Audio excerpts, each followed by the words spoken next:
Okay, welcome to the video. I don't want to make this go for too long because it's pretty simple. I'm going to show you how to clean an Xbox One controller. Not the, this bit, just the around. Sorry about that. Okay, so just around. Okay.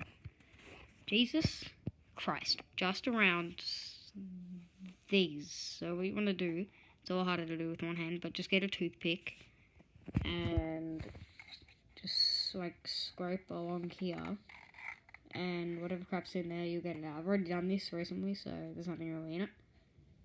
But yeah, that's it really. I don't know why I uploaded this, but I guess that's another way to clean your controller. Or you could just use wipes like a normal person. Anyway.